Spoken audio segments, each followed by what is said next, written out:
Hey book lovers, my name is Em and I want to talk about books. And cats.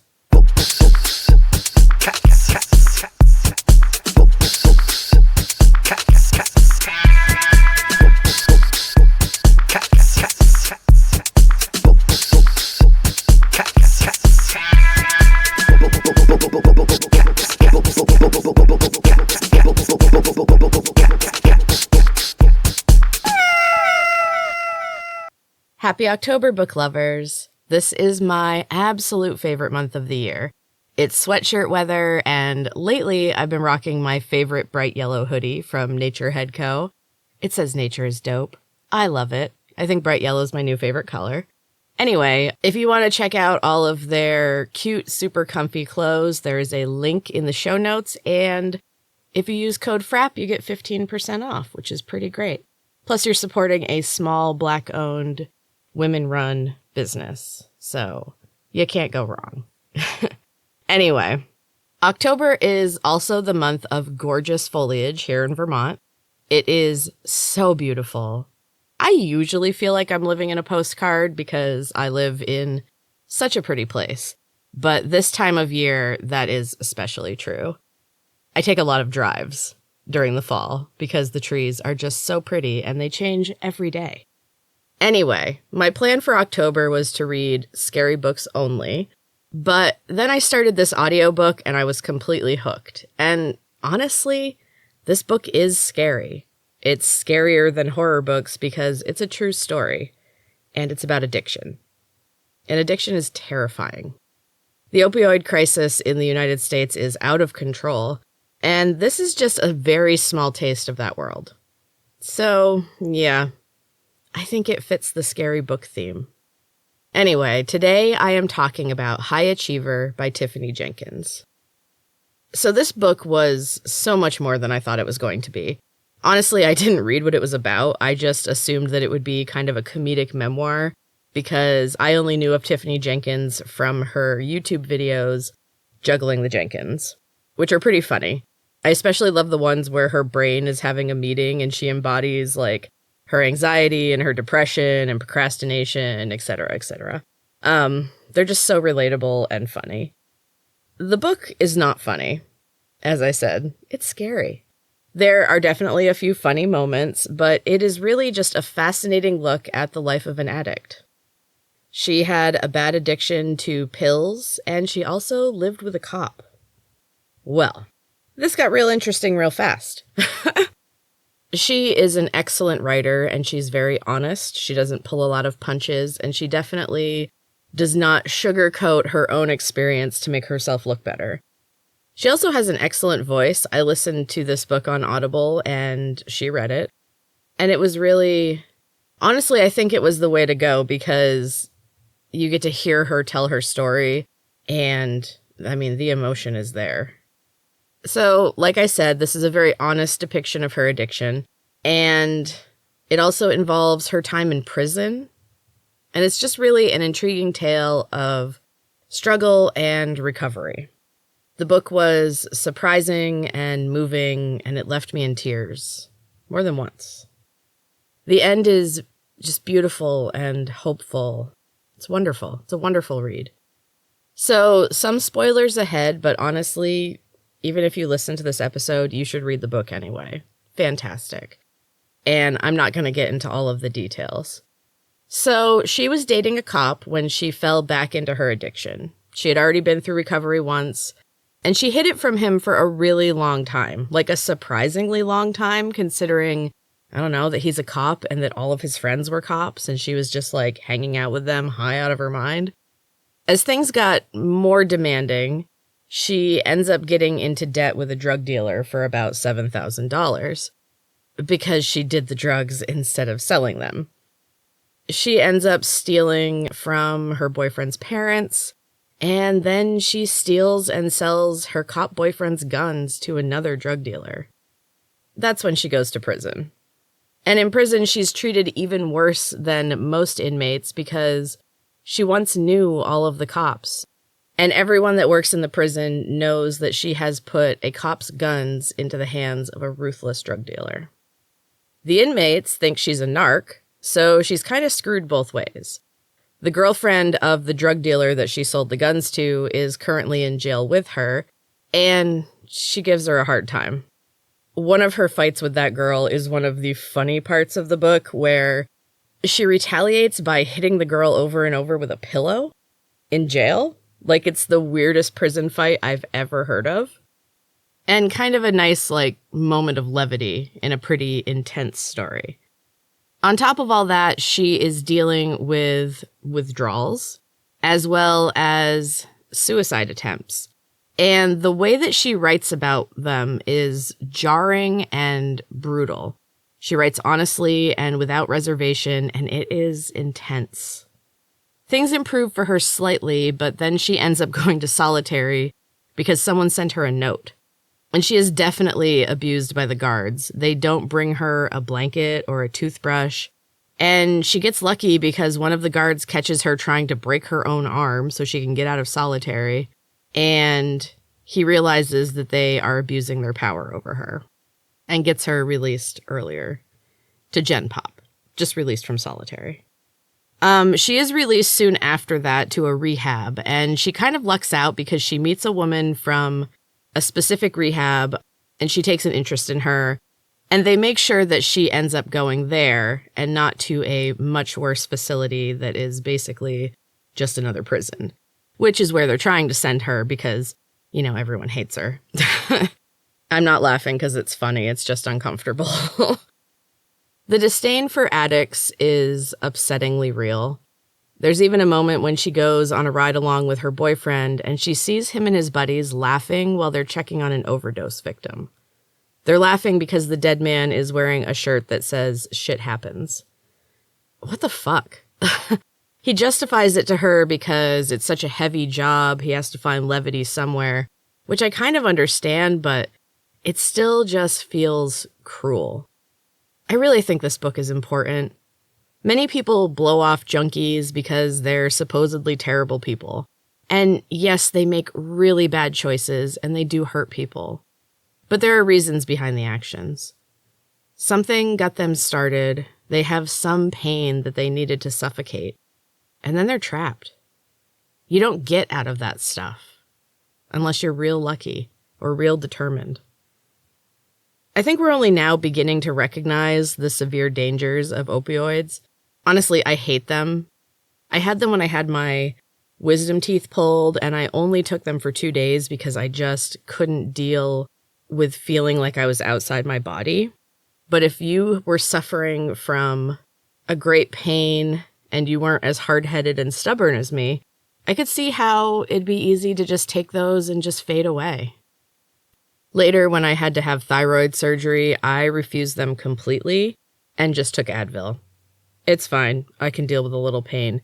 The risk of addiction is just too great. And once it begins, I don't know if anyone has the strength to walk away. Tiffany wanted to. She knew that the choices she was making were terrible, but the drugs just had a crushing grip on her, and they cause immense pain and sickness when they start to leave her system. It overtook her brain, and her sole focus became getting high to make it stop. What a horrible cycle. It breaks my heart that so many people have to live like this. This is not to say that I don't also feel for the families and the victims of addicts. Everyone is hurt by addiction. It casts a wide net. Tiffany stole and pawned irreplaceable things as well as the police-issued weapons.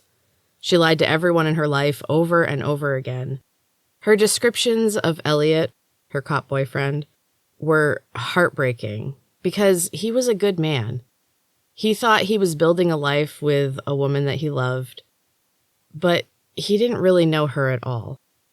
On top of his broken heart, he must have felt so much shame being a cop and not seeing what was going on in his own house.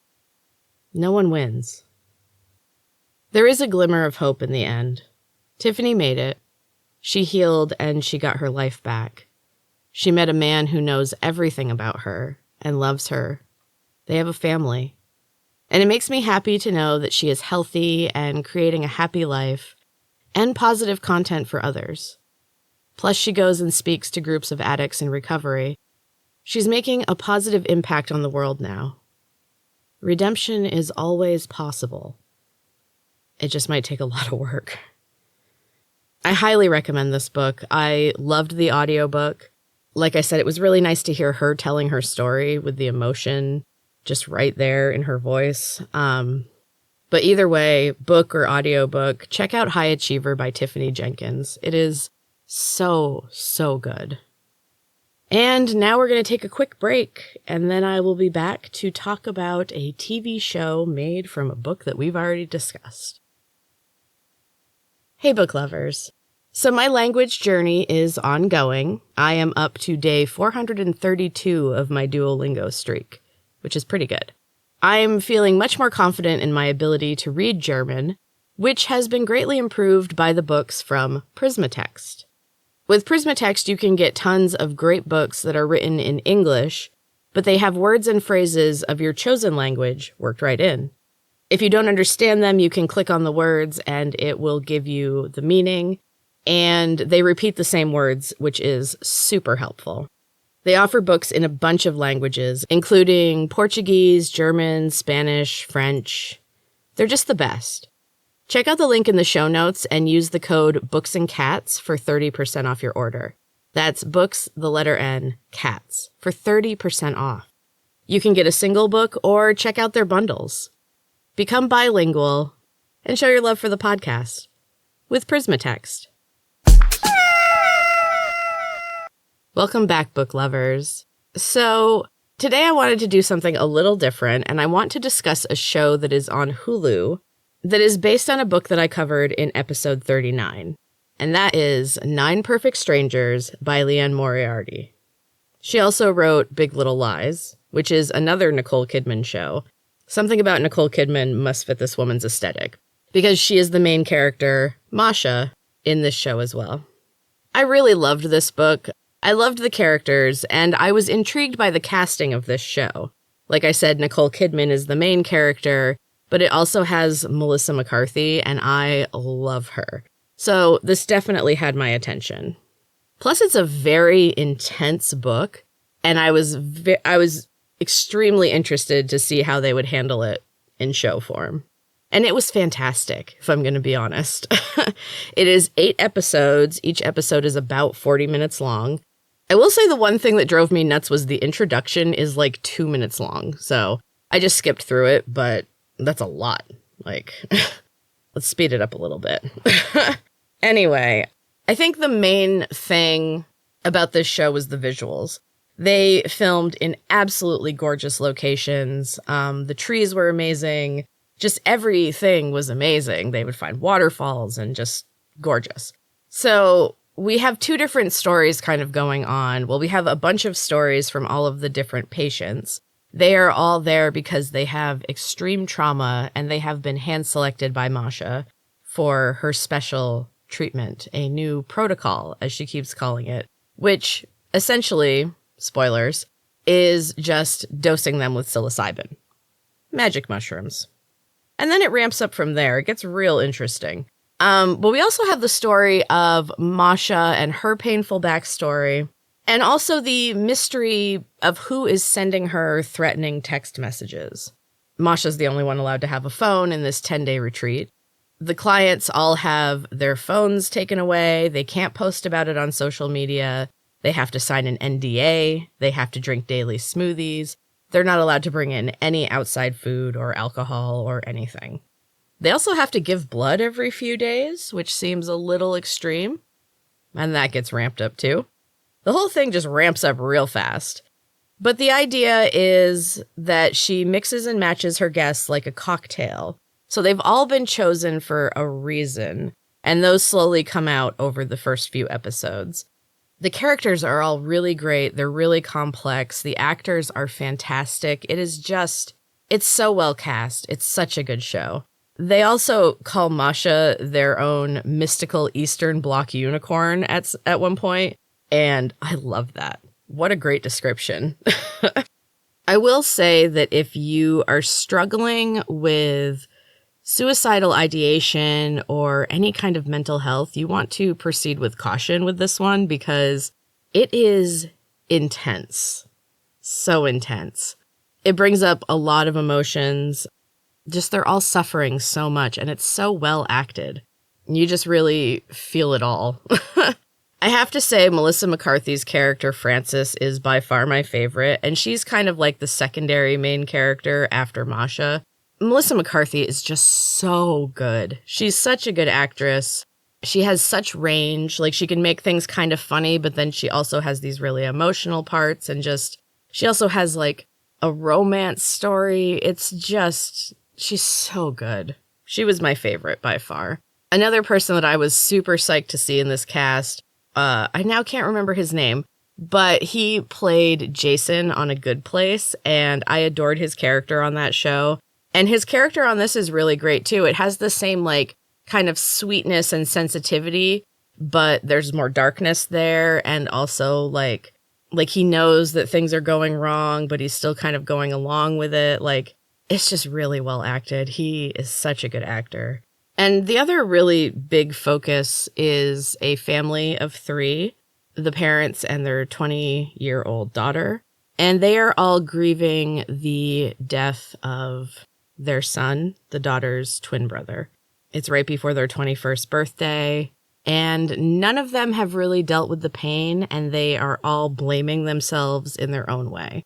And at one point, Masha ramps up their protocol and gets them all real high on psychedelics, and they have kind of a group hallucination where they can all see their dead son and communicate with him, and everybody kind of gets to work through their blame and realize that it's nobody's fault. It's really powerful and moving, and I don't know, it was one of the really, like, striking moments of the show. Anyway, it's on Hulu. Check it out. It is fantastic. Just be ready to cry.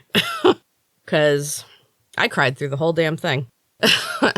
I'm so glad that this was good, because I'm always very wary of anything that is made from a book, especially a book that I really, really liked. And I loved that book. I was hoping I wouldn't hate this, and I definitely didn't. It was so well done. They really brought the characters to life, and it was just incredible. Anyway, check it out on Hulu, 9 Perfect Strangers. Love Melissa McCarthy. Nicole Kidman was good too, but that character is so, like, you kind of hate her and like her, which you're supposed to. She did a great job, but Melissa McCarthy's character was a lot more likable. So, I don't really have any cat stuff this week. My cats have been just kind of lazy and laying around my house. My black fluffy cat, Weird, has taken to sleeping next to me at night, which he doesn't always do, but lately he's been really snuggly. And I saw this great picture the other day that is a painting, I think, called The Witch. And it's just a picture of a woman laying in bed with a black cat. And I think whoever posted it put something like, how many other witches are out there that have a black cat that sleeps with them? And I just thought that was kind of funny. 'Tis the season of the witch, after all. Anyway, so let's move on to the quotes of the week. I've got 3 again, and they are all from 9 Perfect Strangers, because I'm just obsessed with it now. The first one is, the lowest point of your life can lead to the highest. And I love that, because I'm personally just, I have hit my lowest point, and I am working on building myself back up. And I already feel like I'm at a higher point in my life than I have been, just emotionally, mentally, physically even, all around, really. So this one I found hopeful and also just real on point for my own personal life. I also feel like this one fits with High Achiever, too. So it really fits the theme of this episode. The second one is, sometimes your life changes so slowly and imperceptibly that you don't notice it at all until one day you wake up and think, how did I get here? But other times, life changes in an instant, with a lightning stroke of good or bad luck, with glorious or tragic consequences. And I think that, again, so dead on. I mean, I think most of the time life is changing very slowly and imperceptibly. And Sometimes it's for the good, although I feel like you have to be a little more focused and work for that. Usually, I feel like the stuff that creeps up is kind of like the things that make you stagnant, that get you stuck somewhere, and hence the how did I get here moment. And then, yeah, sometimes life just slaps you in the face, good or bad, and everything changes real fast. You just never know. Life is a ride. You just got to take it.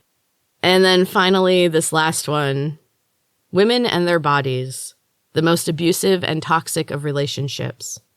Masha had seen women pinch at the flesh of their stomachs with such brutal self-loathing that they left bruises. Meanwhile, their husbands fondly patted their own much larger stomachs with rueful pride. And that's something that has just always been on my mind. I mean, I've dealt with eating disorders and diet culture my whole life. I'm kind of obsessed with nutrition and health, even though I don't always practice what I know. But I have always found it interesting and disheartening that women have to stress. They don't have to, but they do. They have to stress so much about the tiniest imperfections. There's one character in particular in 9 Perfect Strangers that she's beautiful, and most people would look at her and think she's perfect, and she has a laundry list of things that she doesn't like about herself. And I think that tends to be the case with women, and it's so sad because we're just taught to hate ourselves for all these stupid reasons. Meanwhile, men just can kind of be. And I know that that's not true all the way around. More and more, there's more information about men and eating disorders and body dysmorphia. Really, it can affect everyone, but it just seems to be skewed toward women. I don't know. I thought it was an interesting quote. So now is normally the time for a new chapter of Heart of the Storm, and I did promise there'd be a new one this week, but I'm sorry. It has been a pretty heavy week for me, not just because I read a super upsetting book and then watched a emotionally just like destroying show, although those probably added to it. It's just been a rough week, and I didn't get my chapter finished. So I'm going to hold on to it until next week, and I should have it done by then. So you're just going to have to hang on for one more week. I'm sorry. So that's all there is for this episode of M's Books and Cats podcast. This one was a thinker. This one was pretty intense. And like I said, the rest of the month I'm going to focus on scary stories, but I'm going to go with stuff that is not like real life scary, because that gets heavy real fast. But I hope you enjoyed this episode, and I will be back next week with something a little lighter, a little more Halloween based. I appreciate all of you so much. Thank you so much for listening. And until next time, keep reading.